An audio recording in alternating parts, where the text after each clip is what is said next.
एक बार एक व्यापारी था जो अनाज बेचा करता था। वो गांव-गांव जाकर अनाज को खरीदता और शहर में आकर बेचता था।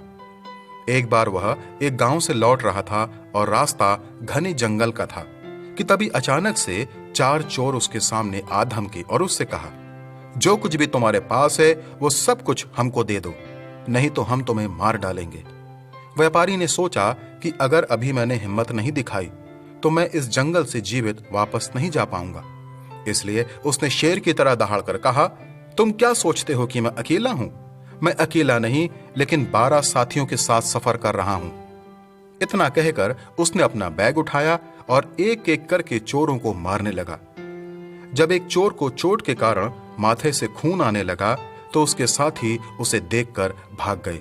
व्यापारी जोर से चिल्लाया, तुम मुझे लूटने आए थे ना, अब कहां भाग रहे हो डरपोको?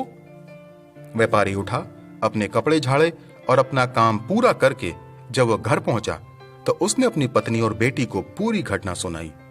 उसकी पत्नी ने उसकी तारीफ की और बेटी ने उससे पूछा, पिताजी, आपके बाकी के 12 साथी कहां हैं?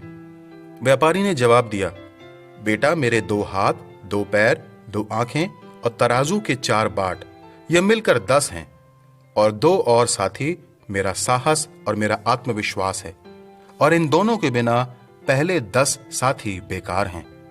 मैं चोरों के सामने आसानी से समर्पण कर सकता था, लेकिन मुझे आत्मविश्वास था कि अगर मैं साहस दिखाऊंगा तो मैं अपने को और अपने सामान को बचा पाऊंगा।